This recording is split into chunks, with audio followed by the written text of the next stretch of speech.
আর উপদেষ্টার তো 1 মিনিট সময় নেই।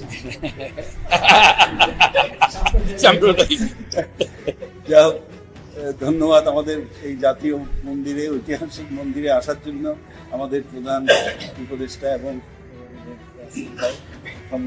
সবাইকে শুভেচ্ছা। 1 মিনিট যেহেতু, আমি শুধু একটা কথা বলার জন্য যে বৈষম্য বিরোধী আন্দোলনের মধ্য দিয়ে নতুন যুগের সূচনা হয়েছে। বৈষম্যটা এক বিরাট ক্যানভাস, ধর্ম ভিত্তিক বৈষম্য, সমাজের বৈষম্য, আর্থিক বৈষম্য, ধর্মান্ধতায় এবং সবকিছু মিলিয়ে এই বিশাল ক্যানভাসটা উনি লেখালেখি করেন বলে আমি ওনার সঙ্গে আগেও আলাপ করেছি। এই ক্যানভাসটা দূর করতে হবে। আমরা এত অত্যাচারিত, আমরা সইতে পারছি না। আপনি আপনার এই সময়ে আপনি বৈষম্য বিরোধী, জ্ঞানভিত্তিক বৈষম্য বিরোধী সমাজ, জ্ঞানভিত্তিক রাষ্ট্র সমাজ প্রতিষ্ঠার কাজটি শুরু করে যাবেন।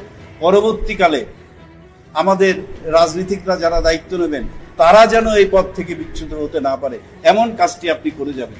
ধন্যবাদ। আমরা আপনার নোবেল পুরস্কারের পরে আজাদিতে চট্টগ্রামের একটা হেডিং করেছিলাম, আর ইউনুস নোবেল ভাই, মানে আমাদের ইউনুস নোবেল পেয়েছে।